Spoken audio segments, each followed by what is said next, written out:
혹시 최근에 그 혹시 기사에서 봤는지 모르겠지만은 올해 그 미국의 오바마 그 정부가 그 IT 예산으로 집행하는 금액이 1120억 달러, 한국 돈으로 한 120조 원 정도 됩니다. 근데 이 120조 원을 크게 집행을 정청하는 세 가지 방향을 잡은 게 첫 번째가 클라우드, 두 번째가 빅데이터, 그리고 세 번째가 요 다음에 세션에 진행할 정보 보안. 사실 이 120조 원이라는 돈이 굉장히 큰 돈인데 그 돈을 정책적으로 큰 방향을 설정해서 하는데 그 중에서 굉장히 중요한 부분의 하나가 이제 빅데이터라는 부분입니다. 이 빅데이터를 가지고 여러 가지 서비스들을 개발하고 그 서비스들로 있어서 그 실제 피부로 느끼는 개선 부분들을 조금 만들어내겠다는 게 이제 큰 의지치인데요. 뒤에 이제 그 사례 부분도 제가 이제 뉴욕시의 사례 부분도 한 번 더 말씀드리겠지만 그런 부분들이 조금 현실적으로 많은 부분들 이루어지고 있습니다. 크게는 현재 그 가지고 있는 빅데이터를 엔터프라이즈 관점에서 어떻게 봐야 되는지에 대해서 큰 이제 프레임워크를 설명을 드리고 이 설명 드리면서 좀 기술적인 부분보다는 오늘은 좀 시나리오 중심으로 어떻게 접근해서 어떻게 활용해야 되는지 그리고 그 부분들 결국 빅데이터라고 하면은 이것들을 이제 활용하는 측면에 있어서는 기존에 가지고 있는 다양한 뭐 이제 디바이스부터 시작해서 다양한 이제 IT 환경들일 텐데 그것들을 이제 BI적으로 그 데이터들을 어떻게 활용하고 볼 수 있는지 쉽게 그렇게 하고 마지막으로는 이제 사례 부분까지 해서 제가 한 40분 정도지만은 그 시간 동안에 저 부분들을 좀 충실하게 다룰 수 있도록 그렇게 하겠습니다. 빅데이터 하면 생각나는 게 뭘까요? 뭐 빅데이터 뭐 정의가 뭐 3VS라고 해서 실제 뭐 여러 가지 뭐 정의들이 있는데 사실 그거보다도 좀 더 직접적으로 다가올 수 있는 빅데이터의 정의를 좀 한 장으로 담았습니다. 이게 이제 60초, 1분 동안에 일어나는 우리가 소위 말하는 그 소셜 데이터들에 대한 다양한 이제 패턴들을 저희가 이제 통계적으로 분석을 한 겁니다. 잘 알고 계시는 이제 페이스북 같은 경우는 1분에 약 그 7만 건, 8만 건, 지금 7만 9천 건인데 8만 건. 지금 제가 이거 설명하는데 한 1분 정도가 되는데 1분 동안에 8만 건 정도가 전 세계적으로 계속 포스팅이 되고 있고요. 그 포스팅한 결과에 대해서 우리가 뭐 이렇게 좋아요, 싫어요, 코멘트를 다루는 게 한 70만 건. 굉장히 크죠. 1분 동안에. 그리고 유튜브 많이 보잖아요. 유튜브 굉장히 많이 보는데 1분 동안에 유튜브에 게시되는 게 약 24시간 분량에 하루 동안 볼 수 있는 분량이 1분 동안에 이제 포스팅이 되고 있습니다.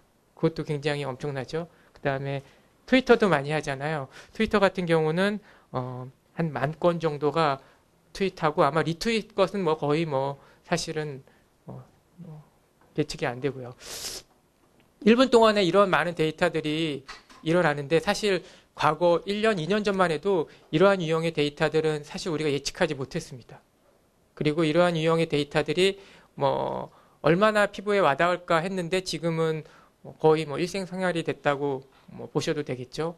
심지어는 그 50대 우리나라 50대 스마트 이게 대부분 스마트 기기를 통해서 모바일 기기를 통해서 아마 일어나는 많은 그 활동들인데요. 50대 스마트폰 보급률이 50%라고 합니다. 믿기지 않겠지만은 50대가 50%. 그래서 앞에서 했고 또 하나 또 그 좀 빅데이터에 대해서 설명하기 전에 이 한 장짜리 슬라이드를 보면서 여기에 많은 그림들이 있잖아요. 물고기 그림도 있고 물방울도 있고 뭐 여러 가지가 있는데 우리가 일어나는 우리 그 많은 세상들에서 다양한 활동들이 우리가 직접적으로 또는 뭐 간접적으로 이렇게 일어나는데 많은 활동들에서 이렇게 좀 표현을 하자면 동시에 이렇게 막 일어나고 있습니다. 계속 흘러가고 있습니다. 근데 혹시 여기에 있는 그림에서 혹시 일정한 패턴을 한번 한 5초 정도만 보고서 찾아낼 수 있겠습니까? 저는 봐도 잘 못 찾아낼 것 같습니다. 그리고 혹시 굉장히 인지력이 좋아서 또는 4차원적인 세계관을 갖고 계셔서 패턴을 그려냈으면 그 패턴을 통해서 혹시 어떤 인사이트를 뽑아낼 수 있겠습니까?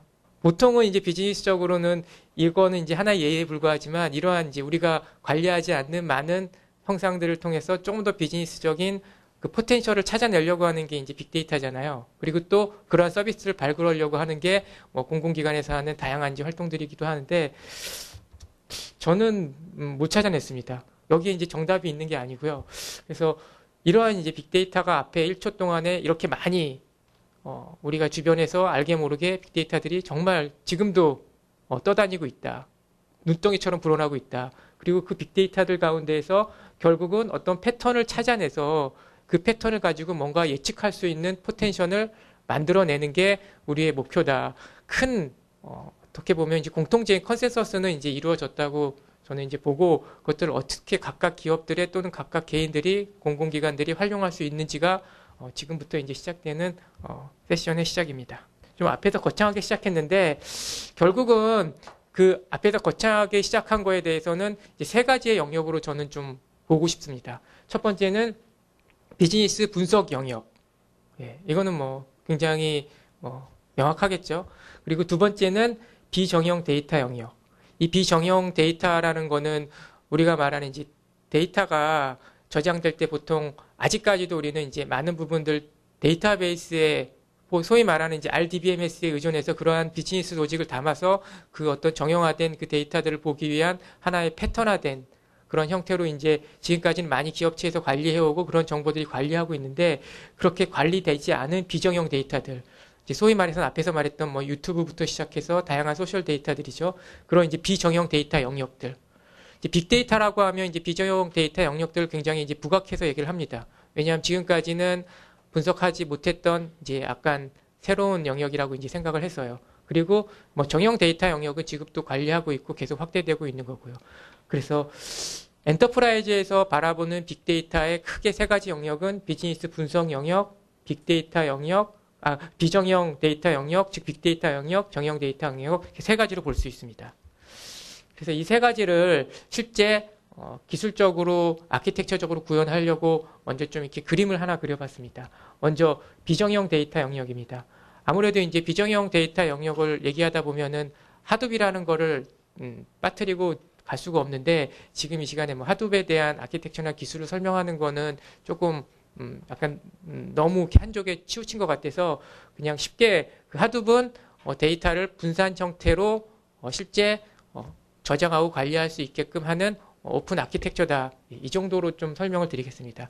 제가 그제 게임사에 뭐 이렇게 좀 서버 쪽에 뭐 좀 테스트하는 게 있어서 갔다 왔는데요. 혹시 그 게임사 쪽 서버가 어떻게 구성되고 아키텍처가 되어 있는지를 아마 여기 게임사의 그 인프라 쪽 관리하시는 분은 알 텐데, 한 700대의 큰 섹터에 게임 서버들이 보통 이제 x86의 2CPU짜리가 아주 그냥 기계처럼 쫙 꽂혀 있습니다. 그래서 여기 100대는 뭐 캔디팡, 뭐 한 50대는 뭐 바이킹, 아일랜드, 뭐 해서 보통 50대, 100대, 뭐 좀 큰 게임 같은 경우는 한 500대, 뭐 우리 많이 쓰는 카톡 같은 경우는 한참 잘 나갈 때 한 달에 한 300대씩 그걸 갖다가 이제 꼽아 넣었다고 그러거든요. 근데 우리가 상식적으로 생각하면 이 PC 같은 조금 PC보다 고급 사양이면 그걸 계속 병렬로 꽂는 그런 형식이에요. 그게 병렬 처리가 가능하기 때문에 그렇거든요. 똑같이 이 하둡 같은 경우도 그런 큰 데이터들을 저사양의 저비용의 하드웨어를 오픈 환경으로 해서 이렇게 쫙 옆으로 이제 분산 처리하게 되면 그 데이터들을 과거는 고비용으로 하기에는 불가능했지만 저비용으로 할 수 있게끔 일단은 경제성이 나오고 그것들을 좀 초고속으로 처리할 수 있는 아키텍처가 나오고 그래서 비정형 데이터 처리에 대한 부분들 그 다음에 정형 데이터는 똑같습니다. 현재 아마 뭐 데이터 마트식으로 관리하고 있던 또는 뭐 서머리 테이블에서 뭐 이렇게 정의해서 쓰던 어떻게든 사용자가 보기 쉽게 그 의미 있는 데이터들을 잘 논리적으로 모델해서 보여주는 건데 보통 뭐 이제 DW 또는 데이터 마트라고 그러죠. 그런 영역. 그리고 마지막으로 그 비정형, 정형을 통합해서 사용자는 뭐 예를 들어서 비정형이냐 정형이냐 그게 중요한 게 아니잖아요. 결국 내가 보고자 하는 비즈니스에 대한 인사이트를 이 데이터를 가지고 원하는 거를 보고 싶은 게 그 결과이기 때문에 사용자가 보고자 하는 비즈니스 분석 영역. 그렇게 이제 크게 세 가지로 이제 기술적으로 아키텍처적으로 볼 수가 있습니다. 그래서 뭐 빅데이터가 뭐고 그리고 빅데이터에 대한 큰 영역이 이렇기 때문에 아키텍처를 크게 이렇게 가져갑니다. 좀 쉽게 설명해서 그냥 조금 넘어왔습니다. 그러면 이제 지금부터는 좀 시나리오 중심으로 진행을 하겠습니다. 물론 중간중간에 약간 좀 데모도 조금 진행을 하겠습니다. 첫 번째는 빅데이터를 저희가 바라보는 큰 접근 방법을 크게 모델, 서비스, 플랫폼 세 가지의 접근 방법으로 보고 있습니다. 첫 번째 이제 모델은 이제 비즈니스에 대한 계획이겠죠. 우리 비즈니스는 우리가 계속 해왔기 때문에 가장 잘 알고 있습니다. 그래서 대부분의 여기에 있는 뭐 회사들이 가지고 있는 게 뭐냐면 잘하는 비즈니스가 있고 또 새롭게 해야 될 비즈니스가 있는데 결국 잘하는 비즈니스는 계속 그 로열티가 높은 고객들을 지켜나가고 또 새로운 비즈니스는 우리가 새로운 개척 영역이지만 기존 잘하는 비즈니스에 조금 더 애드온 해가지고 확장하는 아마 이 패턴이 우리나라처럼 이제 완전히 어떻게 보면은 이제 성장 고도화에서 이제 저성장에 어떻게 보면은 좀 안정적으로 비즈니스를 모든 회사들이 갖고 가는 구조에서는 같은 비즈니스 모델이라고 하는데 각각의 산업별 또 그 인더스트리별로 그 초점되는 비즈니스 모델에 대한 시나리오를 수립해야 됩니다. 이게 이제 전제가 되고요.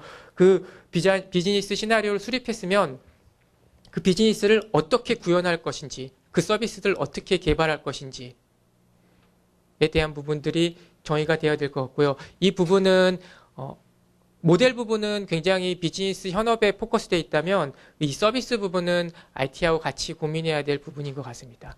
또 요새는 이제 IT가 과거처럼 단순하게 실제 그 요구사항을 받아서 오퍼레이션하는 그런 조직이 아니기 때문에 좀 더 비즈니스의 앞단에 나와 있는 조직이기 때문에 서비스 부분을 좀 IT가 주도적으로 해야 되지 않을까 그렇게 생각합니다. 그리고 마지막으로 이제 플랫폼 영역입니다.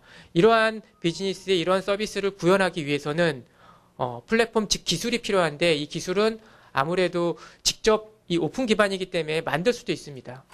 최근에 이제 플랫폼 회사 캐리어 그 통신사 같은 경우는 이런 부분들 직접 만들기도 하는데 그런 부분들이 비용 대비 효율적이지 않기 때문에 대부분의 기업은 저희 같은 이제 벤더들이 만들어 놓은 상용 제품들을 이용해서 어차피 시간을 줄이고 비용을 줄일 수 있는 방법을 찾고 있습니다. 그래서 그 플랫폼에 대한 영역, 플랫폼은 빅데이터, 비정형 데이터를 처리하고 관리하는 거, 그리고 그러한 부분들을 잘 활용할 수 있게끔 DWBI 영역까지, 활용 영역까지가 볼 수 있겠습니다.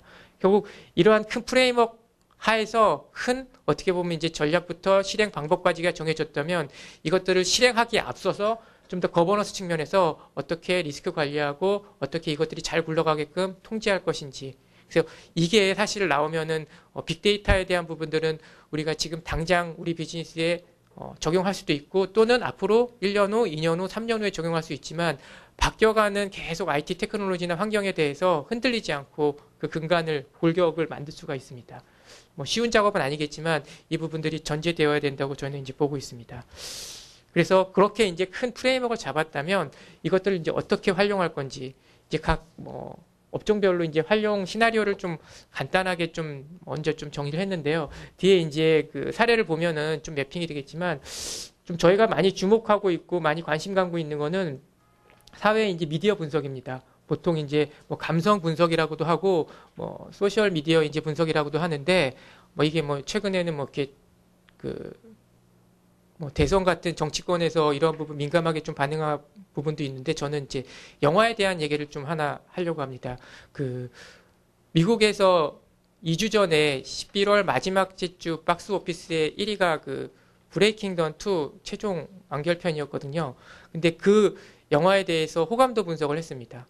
뭐 좋아요, 싫어요 그 수준의 이제 호감도가 아니라 감정까지도 할 수 있게끔 많은 패턴을 해서 약 500만 건의 트위터를 가지고 호감도 분석을 했는데 이 재밌는 결과가 나온 게 이 브레이킹던이 박스 오피스 1일 때 호감도가 약 75%였는데 이게 단순히 호감이 좋고 나쁘고 결과가 아니라 이걸로 인해서 그 다음에 이제 개봉하는 영화들 예를 들어서 뭐 007이라든지 뭐 여러 가지 이제 개봉하는 영화들이 있는데 앞에서 박스 오피스에 1위 하고 있는 영화의 호감도가 앞으로 개봉할 영화들의 호감도에 직접적으로 영향을 미친다는 어떤 패턴들을 요번에 좀 찾아내서 그런 이제 기사를 읽어봤는데 그렇게 된다면 이제 이런 거죠. 내가 이제 영화를 만들었는데 이 영화를 배급해야 되는 배급사 입장 또는 영화를 홍보해야 되는 입장에서 어느 시점에 어떻게 해야지 이 영화를 적절하게 마케팅에 활용할 수 있는지 그거에 대한 근간은 지금까지는 이제 감에 의해서 했다면 조금 더 이제 소셜 미디어 분석을 가지고 한 감성 분석을 통해서 고객들을 더 이제 끌어들이는 거죠. 뭐 시청률 분석부터 시작해서 그래서 그런 부분들이 좀 직접적으로 이렇게 이용을 하고 있고요. 그리고 조금 이제 많이 안 쓰는 것 중에 하나인데 그 네트워크 로그 및 그 센서 데이터 분석인데요. 저희가 최근에는 이제 어떤 그 침입 탐지 같은 외부에서 어떤 그 개인정보에 대한 공격 또는 사이트에 대한 공격이 많아지고 있습니다.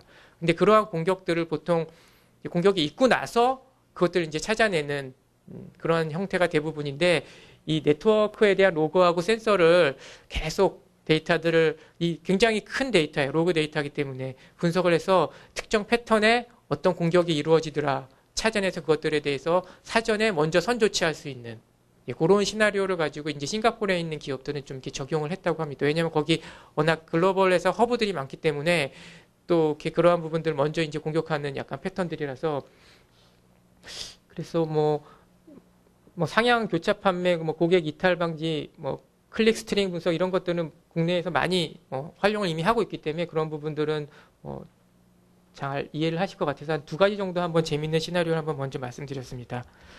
업종에 있어서는 금융업부터 시작해서 의료까지 각각에 다 분산되어 있기 때문에 업무 시나리오나 그런 부분들이 뭐 여러 가지가 있지만, 제가 볼 때는 가장 관심을 가지고 있는 부분들은 앞으로는 이제 의료 쪽, 특히 이제 개인의 의료 정보를 활용하는 그런 이제 부분들, 또는 또 신약 같은 거 개발할 때 그런 부분들, 그리고 이제 온라인 게임 같은 경우는 이제 좀 그 특정 그 약간 어떻게 보면은 잘못된 그런 패턴들을 발견해서 미리 이제 차단하는 이제 그러한 서비스들 뭐 등등 활용하고 있습니다.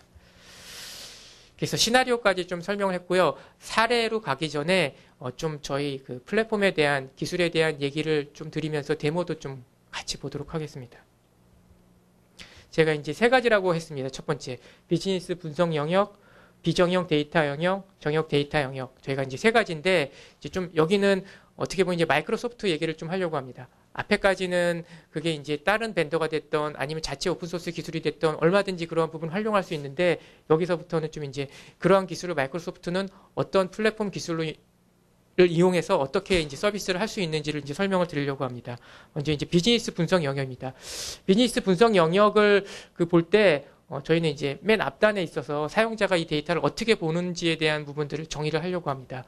이제 일단은 저희는 이제 엑셀 중심의, 오피스 중심의 사용자가 가장 쉽게 분석할 수 있는 부분들을 먼저 접근을 하고요. 그리고 그 데이터를 가지고 온라인에서 인터넷 환경에서 볼 수 있게끔 정의를 합니다. 그리고 이거와 더불어서 이제 모바일까지 하는데, 결국 이 데이터를 보는 다양한 디바이스와 다양한 방법이 있는데, 이 방법들의 가장 중요한 거는 저희는 이제 콜라보레이션, 협업이라고 생각합니다. 여러 사람들이 이 데이터를 볼수록 그 데이터에 대한 의미의 인사이트가 높아지고 그 데이터를 공유해야지 이제 파괴력이 있기 때문에, 그래서 그 콜라보레이션까지 해서 저희 이제 제품으로 보면은 오피스 중심으로 한 이제 셰어포인트 협업 플랫폼까지가 이제 저희가 크게 제품이라고 볼 수가 있습니다. 그리고 그 제품을 이제 공급하기 위한 밑단 이제 데이터 영역을 볼 텐데요. 첫 번째 이제 비정형 데이터 영역입니다. 이 비정형 데이터 영역은 하둡이라는 거를 빼놓을 수 없다고 했는데, 저희가 그 오픈 소스에 기반에 있는 그 하둡을 저희 이제 플랫폼으로 이제 안 왔습니다. 그래서 굳이 하둡을 공부하시지 않더라도 저희가 OS 최근에는 공부를 많이 안 하잖아요. 그렇죠? 쉽게 OS 깔아서 쉽게 쓰잖아요. 그것처럼 하둡도 그 정도 쉽게 쓸 수 있게끔 저희가 하는 게 큰 방향이고 목표고, 대신에 그것들을 저희 MS의 어떤 독립된 기술이 아니라 오픈 플랫폼으로 쓰기 때문에 그거에 대한 이제 동일한 환경을 제공해 주었다는 게 그 기술인데, 그거를 이제 두 가지의 큰 가닥으로 가지고 가고 있습니다. 첫 번째는 온프리미스입니다. 즉 우리가 윈도우 서버를 설치를 해서 그거 위에 이제 시스템을 올리는 것처럼 하드본 인사이트라는, 저희가 이제 하둡에 대해서는 하드본 HD 인사이트인데, HD가 이제 하둡에 대한 좀 약자입니다. 하드본 인사이트 윈도우 서버를 설치해서 하둡을 아주 쉽게 쓸 수 있게끔 온프리미스 상에 할 수 있는 게 하나가 있고, 두 번째는 하드본 윈도우 서버를 애저 상으로, 즉 클라우드 상으로 할 수 있게끔 하는 게 이제 두 가지 버전이 있습니다. 아무래도 그 큰 기업 같은 경우는 자사의 데이터 센터가 있고 운영 관리 노하우 때문에 직접 운영하고자 하는 게 ROI가 나올 수 있고요. 근데 작은 기업 같은 경우는 사실 빅데이터 부분들을 하기 위해서 서버를 사고 거기에 설치를 해서 그 데이터 센터를 운영하는 것 자체가 부담일 수 있기 때문에 그냥 아예 클라우드 기반으로 하는 게 오히려 좀 손쉽게 접근할 수 있고, 그 가운데에서 비즈니스 인사이트를 받아서 기업에 어떤 기여를 한다면 그 다음에 확대하는 모습으로 클라우드하고 온프리미스랑 같이 가는 이제 그러한 이제 하이브리드 모델이 좀 적절하지 않을까 생각합니다. 아무튼 그 비정형 데이터는 하둡을 우리가 품고 있다. 그리고 그 품은 하둡은 인사이트라는 그 서버는 온프리미스 환경과 클라우드 애저 환경의 두 가지를 제공한다. 이게 이제 가장 핵심적인 메시지입니다. 두 번째, 정형 그 데이터 영역입니다. 정형 데이터 영역도 데이터 사이즈가 굉장히 커졌습니다.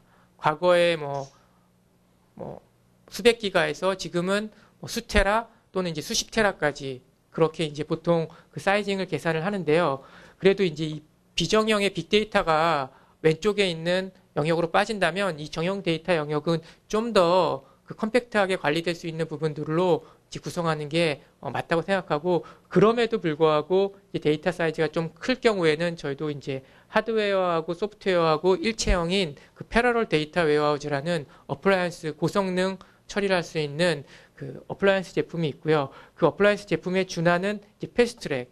왜냐 패스트트랙 같은 경우는 이제 레퍼런스 아키텍처를 가지고 있습니다. 그래서 기존에 뭐 스토리지 사고 서버 사고 소프트웨어 사서 설치해서 구성해서 쓰는데 그거에 대해서 조금 더 가이드를 정확하게 드리는 레퍼런스 아키텍처 기반의 패스트트랙이 있습니다. 그리고 가장 전통적인 방식의 그냥 이제 SQL을 설치해서 하는 방법. 그래서 고객이 원하는 패턴과 형태에 따라서 또는 고객이 가용한 자원에 따라서 쓸 수 있게끔 정형 데이터 처리하는 빅데이터 부분에 대한 저희 제품들이 라인업이 있습니다. 그래서 세 가지 쭉 내용을 보면요. 스트럭처 기반의 데이터를 기존의 SQL에 각각의 PDW 패스트트랙 기본 전통적인 방식의 SQL까지 포함한 형태로 처리를 한다. 그리고 이제 언스트럭처 데이터. 언스트럭처 데이터 같은 경우는 동영상부터 시작해서 로그부터 해서 다양한 소셜 데이터까지, 언스트럭처 데이터 같은 경우는 클라우드와 온프리미스 환경을 동시에 하이브리드 형태로 구성을 한다. 그리고 이 구성된 데이터들을 최종 사용자는 오피스를 중심으로 한 다양한 디바이스에서 제공한다. 그리고 가장 중요한 그 콜라보레이션, 협업에 대한 부분들을 활용성 측면을 높인다. 이게 이제 저희 마이크로소프트가 빅데이터 가지고 있는 기술이 뭐냐, 플랫폼이 뭐냐, 제품이 뭐냐, 그러면 이제 이 한 장에 사실 좀 압축적으로 요약이 되어 있습니다. 그래서 이제 역으로 각각의 이제 저희 프로덕이 커버하는 부분들을 좀 색칠을 해봤습니다. 큰 사용자 영역은 이제 엑셀이겠고요. 그리고 협업 영역은 이제 쉐어포인트라고 할 수가 있습니다. 그리고 하둡이라는 그 빅데이터 영역은 마이크로소프트 HD 인사이트라고 하는데 이게 이제 하둡 이제 인사이트에 대한 약자입니다. 그리고 기본적으로 이제 데이터를 처리하는 데이터베이스와 그리고 이제 애널리스트 서비스, 올랩이나 리포팅 서비스 영역은 SQL. 그러면 만약에 빅데이터를 하고 싶다, 최소 비용으로 최대 효과를 높일 수 있는 방법이 뭐냐? 대부분의 기업들은 엑셀을 다 쓰고 있고 가지고 있습니다. 그렇다면 빅데이터에 대한 부분은 클라우드나 또는 온프리미스로 최소로 가져가고 현재 쓰고 있는 SQL 기반으로 해서 전체 플랫폼을 구축을 하는 부분들을 가이드를 드리고 있습니다. 이거는 아까 크게 삼각형의 모델에서 보면 전체의 비즈니스 모델과 시나리오가 어느 정도 정리가 되고 정립된 환경 가운데 이러한 이제 기술적인 플랫폼이 제공된다고 보시면 되겠습니다. 데모를 하기 위해서 좀 그 시나리오를 먼저 좀 볼 텐데요. 보통 이제 처리하는 게 하둡이라는 이제 빅데이터를 기반으로 한 데이터들을 하둡 같은 경우는 일반적인 그 SQL이나 그런 부분들로 처리가 조금 어렵습니다. 자체 내에 있는 데이터들을 처리할 수 있는 다양한 인터페이스 방법이 있는데 스쿱이라는 이제 커넥터가 있습니다. 데이터를 처리해 오는 방법 중에 하나라고 볼 수 있습니다. 스쿱이란 커넥터를 통해서 이 데이터를 원하는 형태의 데이터를 1차 가공을 하고 그 데이터를 보고자 하는 분석하기 위한 GW 영역으로 넣는 그런 영역이라고 볼 수 있습니다. 그리고 두 번째는 이 데이터들을 결국은 이제 어떻게 볼 거냐. 첫 번째는 파워 피봇 기반으로 즉 인메모리 기반에서 분석을 할 수 있게끔 데이터 모델을 통해서 원하는 데이터를 보겠다. 두 번째는 이렇게 이제 요거는 이제 어떻게 보면은 그 개인의 PC에 아무래도 클라이언트의 엑셀이 설치된 환경에서 보는 게 일반적인 형태고요. 나는 이제 웹 브라우저 상으로 좀 보고 싶다. 어떤 그 엑셀에 없이 뭐 그냥 인터넷상에서 보고 싶다 그러면 그 엑셀로도 볼 수 있지만 파워뷰라는 형태를 통해서 이런 이제 빅데이터들을 볼 수 있게끔 처리를 가공을 해줍니다. 먼저 이제 데모를 좀 보겠는데요. 그 하이브 쿼리라는 거는 빅데이터를 직접 커넥션해서 데이터를 갖고 오는 애드온된 하나의 저희가 이제 서비스해주는 부분이다. 물론 이 부분은 이제 당연히 무료고요. 그래서 하이브라는 커넥트를 통해서 이 데이터들을 갖고 오게 되는데 우리가 알겠지만은 그 빅데이터라는 하드웨어에 있는 데이터와 또 SQL 서버에 있는 정형 데이터들을 같이 통합해서 사용자가 볼 수 있게끔 이렇게 한 화면에서 한 서비스에서 이제 처리해 주는 것을 볼 수 있습니다. 조금 더 자세히 볼 건데요. 스트럭처 데이터, 즉 오른쪽에 있었던 스트럭처 데이터와 그 다음 왼쪽에 있었던 언스트럭처 데이터들을 같이 해서 결국 이 데이터들을 서버에서 갖고 와서 사용자가 보고자 하는 형태의 패턴으로 볼 수 있게끔 이제 뿌려주는, 이게 엑셀 하나에서 단일화된 처리가 되고요. 물론 이 뒷단에는 이 데이터들을 가공하기 위한 그 뒷단 작업이 물론 필요하지만 사용자들은 그것까지 볼 필요는 없고 이렇게 내가 원하는 데이터를 볼 수 있게끔 처리해 주는 게 필요하다고 생각합니다. 그래서 언스트럭처 이 빅데이터들을 이렇게 엑셀에서 쉽게 처리할 수 있게 꼭 내가 그 기존에 이제 엑셀 장표를 보듯이 처리할 수 있게 해준다는 게 가장 핵심적인 부분이라고 할 수 있습니다. 요 좀 BI 부분에 좀 이번엔 좀 포커스해서 좀 말씀을 드리려고 합니다. 왜냐하면 이제 뒷단에서 계속 이제 인프라 얘기와 빅데이터 얘기를 했는데 결국 이게 앞단으로 오면 사용자는 결국 보고자 하는 거는 이걸 이제 어떻게 분석할 건지 이제 BI 영역인데요. 첫 번째는 파워 피봇입니다. 제가 이제 두 가지를 얘기하려고 합니다. 파워 피봇과 파워 뷰. 좀 약간 용어가 뭐 좀 낯설긴 하는데 파워 피봇은 쉽게 말해서 엑셀 기반의 파워 유저가 사용자가 원하는 형태의 데이터들을 이렇게 다양한 형태로 피보팅해서 즉 서머리에서 비정형 분석을 할 수 있게끔 해주는 부분입니다. 가장 중요한 부분은 사용자가 별도의 데이터베이스나 그런 부분들에 대한 지식이나 그런 부분들을 좀 최소화해서 현재의 업무 연속성상에서 편리하게 볼 수 있게끔 제공이 되고 이 데이터들을 같이 협업할 수 있는 플랫폼까지 같이 제공해 준다는 그러한 부분입니다. 사실 저희 그 MS 내부적인 직원들은 다 이 파워 피봇과 이 어떻게 보면 개인화된 BI 업무를 통해서 다 스스로 자기들이 업무들을 정의하고 디파인할 수 있습니다. 그리고 그것들을 해야지만 사실 업무가 흘러가게끔 이제 정의가 되는데 저희는 그래서 이제 이거를 이제 파워 피봇을 셀프 서비스 BI라고 합니다. 즉 스스로 자기들이 원하는 데이터들을 찾아서 업무에 적용할 수 있게끔 그리고 IT는 그러한 인프라들을 관리해주고 데이터들을 제공해주는 걸로 그렇게 저희는 크게 정의하고 있는데 한번 데모를 좀 보겠습니다. 이게 이제 오른쪽에 있는 내용이 이 데이터에 대한 어떻게 보면 뭐 메타데이터, 데이터 관리 영역이라고 볼 수 있습니다. 여기 지금 영어로 되어 있긴 한데 이걸 라벨을 이제 한글로도 할 수 있고요. 즉 사용자가 내가 원하는 데이터가 어디에 있는지를 직접 뭐 클릭해서 확인해서 그 데이터에 대한 이제 서머리를 보여줄 수 있고요. 이 데이터를 1차적으로 지금 이거는 이제 3개년 매출에 대해서 이익률을 지금 보는 데이터입니다. 그래서 이익률을 보다 보니까 이게 숫자가 직관적으로 잘 안 들어오기 때문에 이 숫자를 좀 가시화해서 보여주는 이제 방법이고요. 뭐 요거는 이제 기본적으로 엑셀에서 제공되는 기능입니다. 그리고 어떤 좀 패턴들을 좀 눈으로 직관적으로 보기 위해서 이렇게 그 3개년 그 이익에 대해서 실제 프로핏이 어떻게 가고 있는지 큰 흐름을 볼 수 있습니다. 어떤 제품은 올라가고 있고 어떤 제품은 떨어지고 있지.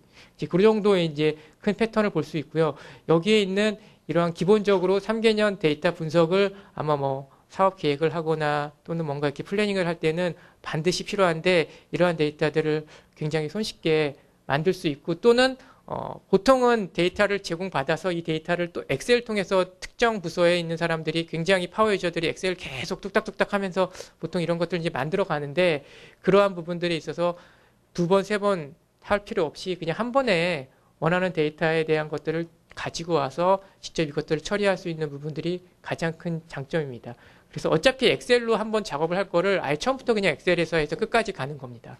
그리고 이 데이터 영역에 있어서 이기종 데이터들에 대한 부분들도 다 지원이 됩니다. 즉 데이터가 한 곳에 사용자가 볼 수 있게 잘 서머리되어 있고 그러면 좋은데 사실은 그렇지가 않습니다. 이 데이터에서 뭐 A라는 컬럼은 저쪽 가서 갖고 와야 되고 B라는 컬럼은 저쪽에서 갖고 와야 되는데 어떤 그런 거 이제 갖고 와서 탭을 여러 가지로 놓고 룩업해서 그 데이터를 링크시켜 가지고 새로운 걸 만들고 그걸 갖다가 다시 보고서에서 그걸 이제 결과를 하는데 짧게는 몇 시간 길게는 며칠까지 걸리는데 그 부분들을 이제 한 번에 처리할 수 있고 이렇게 이제 데이터를 이제 포메타에서 하나 만들었으면 이렇게 이제 쉐어포인트 상에 바로 이제 협업 플랫폼에 바로 이제 게시할 수 있습니다. 이거 뭐 리포트를 하나 만들어서 사용자가 직접 만들 수 없을 뿐만 아니라 기존에는 이제 IT에 요청을 해서 IT가 만들어서 뭐 포탈이나 그루베어 같은 데 올리고 그것들을 이제 고치고 뭐 그런 과정인데 직접 사용자가 원하는 데이터들을 찾고 만들어서 협업까지 하고 그 협업한 데이터들을 가지고 서로 유관 부서들끼리 직접 업무 그를 직접 할 수 있게끔 하는 형태입니다. 저희 MS 내부적으로도 BI를 어떻게 구현하냐 하면은 사실 이게 굉장히 패턴화되어 있습니다. 팀별로 또는 개인별로. 그래서 이제 그 갤러리를 통해서 이 결과들을 이제 보는 형식입니다.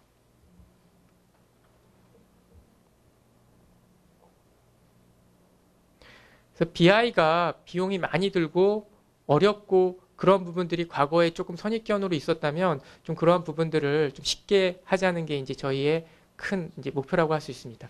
제가 좀 시간이 앞에서 좀 지연이 돼서 좀 빨리 지나가도록 하겠습니다.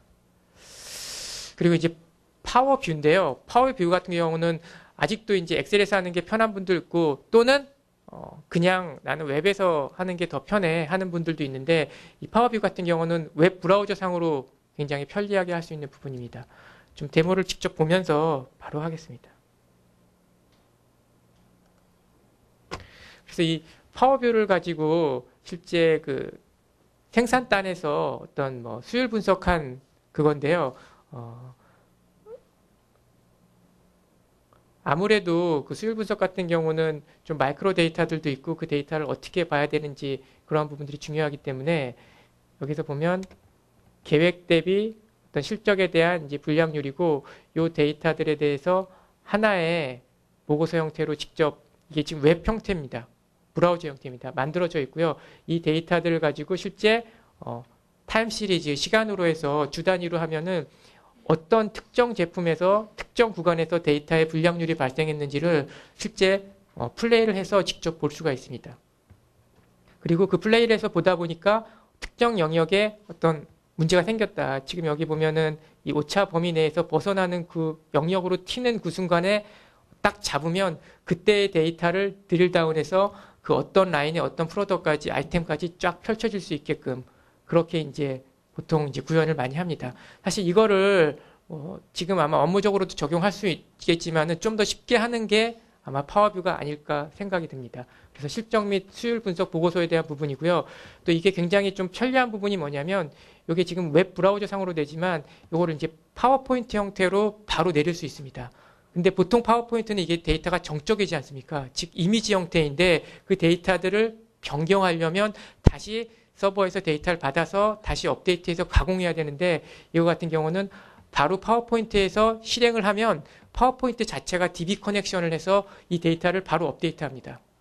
즉 주간 보고 같은 경우 일정한 형태로 계속 반복된 데이터들을 계속 하는 작업이 혹시 있다면 이러한 형태로 하나 만들어 놓고 그냥 파워포인트 업데이트하면 현재 커런트한 데이터로 딱 이제 적용이 되니까 굉장히 편리하게 이용할 수가 있습니다. 수율 분석에 대한 부분들을 얘기를 했고요. 매출 실적에 대한 거, 수율에 대한 거, 이렇게 주 단위로 업무를 하는 것들은 이렇게 좀 구현을 하면 조금 업무적으로 도움이 많이 될 것 같습니다.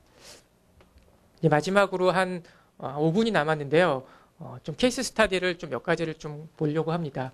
여기 같은 경우는 그 실제 비즈니스에서 지금 커버되지 않는, 즉 다시 보고 싶고 뭔가 찾으려고 하는 영역인데 저는 개인적으로 제가 집이 일산이거든요. 일산에서 그 삼성동에 지금 출퇴근한 지가 거의 10년이 됐는데 비 오는 날은 차 막히는 건 당연하고 월요일 막힌 건 당연한데 어느 날 갑자기 막 수요일 날 뜬금없이 차가 막히고 사고도 없는데 그래서 이 트래픽에 대한 부분들이 좀 서울시 같은 경우는 좀 전반적으로 많이 개선이 되긴 했지만 조금 뭔가 이렇게 좀 잘 됐으면 좋겠다는 게 저같이 이렇게 대중교통을 많이 이용하는 사람이 이제 바람인데, 그 베이징도 굉장히 심한데, 베이징에서는 이제 이러한 부분들을 좀 적용해서, 업무에 좀 비즈니스에 또는 그리고 서민 서비스에 좀 한 부분들이 있습니다. 그래서 사실 제가 제일 관심 있는 거는 이 트래픽에 대한 부분이고요. 혹시 뭐 비즈니스 영역이 다 다르니까 다를 수 있겠죠. 그 영역 중에서 제가 오늘 사례 첫 번째로 말씀드린 거는 이제 미국 정부 기관입니다. 여러 가지 이렇게 미국의 미드 보면은 범죄 같은 거 많이 하잖아요. 그 범죄 같은 거 많이 하다 보면은 걔네들 이렇게 가끔씩 그 범죄에 나오는 이제 나오는 것들을 보면 굉장히 찾아내는 것 자체가 과학적이고 그런 부분들 보는데 실제 그러한 부분들을 과학적으로가 아니라 현실적으로 실현해 놓은 시스템입니다. 뉴욕시의 이제 범죄 뭐 감시하고 범죄를 이제 찾아내서 이제 검거하는 이제 시스템인데요.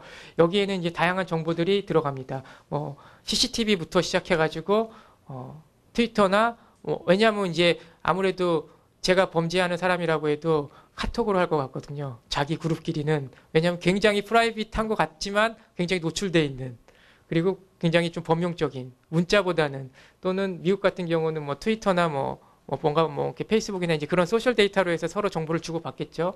그리고 다양한 이제 신고 전 정보들, 그 다음에 여러 가지 이제 범죄에 대한 백데이터, 안면 인식이나 그런 데이터들, 뭐 차량 데이터들. 그래서 아무튼 이 다스라는데 이게 다 통째로 들어가 있습니다. 통째로 들어가 있는데 문제는 이제 특히 여기 같은 경우는 이제 테러나 그런 부분이 많은데 신고가 접수되면 빨리 처리하는 게 가장 큰 이슈인데 그것들을 가장 최적의 패스로 최적의 방법을 찾는 거에 대한 도움을 주는 겁니다. 그래서 신고가 접수되면 현재 있는 이 시스템에서 그 용의자에 대해서 추적할 수 있는 패턴을 찾아내서 추천을 해주는 겁니다. 그래서 그 추천해주는 것들을 검거하는 것까지 굉장히 이상적이고 아이디어란 건데 실제 구축되어져 있다고 합니다. 그거에 대한 부분들 좀 자세하게 나온 건데요. 구축 비용이 제일 궁금하죠. 저도 보니까 4천만 달러, 우리나라 돈으로 거의 한 400억이 조금 넘죠. 그래서 이렇게 시스템을 구축했다고 합니다. 시스템은 저희 마이크로소프트 컨설팅 서비스를 이용해서 했다고 하는데 아무튼 신고 접수 실시간 조사 및 조치가 굉장히 가능해졌다고 합니다. 두 번째는 이제 글로벌 반도체 회사입니다. 여기는 뭐 AMD입니다. AMD 저희가 이제 많이 쓰는 AMD인데 여기 같은 경우는 이제 아까 수율 분석을 봤는데 여기도 마이크로 데이터들을 굉장히 관리하는 게 중요하기 때문에 마이크로 데이터를 계속 관리하는데 이제 여기는 가장 큰 문제가 데이터가 너무 커졌다는 거.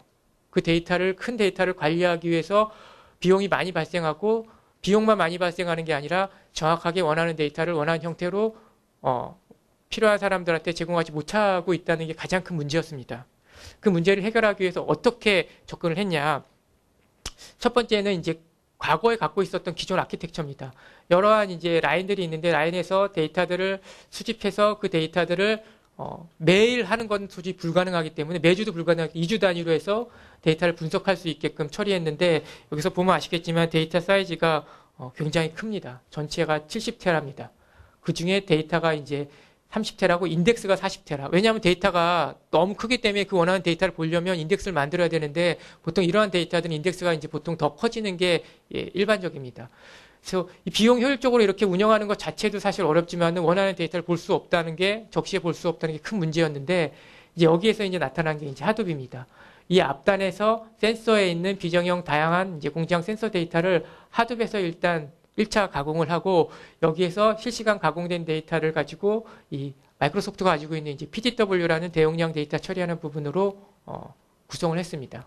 그래서 뭐 1차적으로는 뭐 이러한 이제 데이터에 대한 비정형 데이터 분석이 가능했고 실제 그거에 대한 이제 시간 데이터 추출하고 가공하는 시간도 감소했고 비용도 줄였고 사용자 리포팅 환경도 개선했고 그래서 혹시 이러한 구조나 이러한 이제 문제를 갖고 있는 데는 이렇게 사례들이 있으니까 좀 접근하는 게 좋을 것 같습니다. 마지막 한 장인데요. 저희가 이제 국내 사례가 굉장히 많으면 조금 더 현실적일 텐데 국내 사례는 아직까지 이렇게 공개적으로 오픈할 정도 사례들이 한두 군데, 두세 군데밖에 없습니다. 하지만은 좀 비공식적으로 많이 만들고 있고 조금 더 그러한 부분들을 사례로 만들려고 노력을 하고 있는데 아무래도 좀 오늘은 좀 글로벌 사례 중심으로 몇 가지만 더 설명을 하고 좀 정리를 하겠습니다. 첫 번째 이제 GE 같은 경우는 쪽 에너지에 대한 전체 사용량을 이제 원격 모니터링하는 그러한 진단들.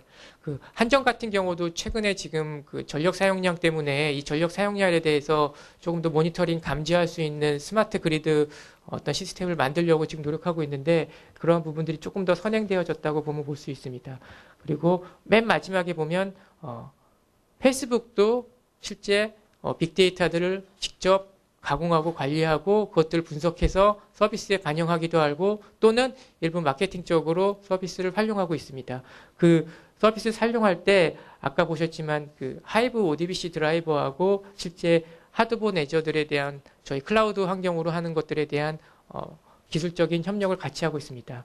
아마 아실지 모르겠지만 그 페이스북의 대주주 중에 하나가 마이크로소프트입니다. 그래서 굉장히 큰 협력 관계가 있고요. 제가 이제 설명을 앞에서 빅데이터에 대한 간단한 인트로부터 시작해서 이 빅데이터를 어떻게 활용해야 될지 어떤 전략 부분, 그것들에 대한 마이크로소프트가 갖고 있는 빅데이터 플랫폼에 대한 기술적인 프로덕트에 대한 부분들도 같이 설명을 했고, 간단한 데모와 함께 사례까지 이제 설명을 드렸습니다. 장시간 듣느라 고생하셨고요. 쉬는 시간 가지시고, 그 다음 세션 준비해 주시면 고맙겠습니다.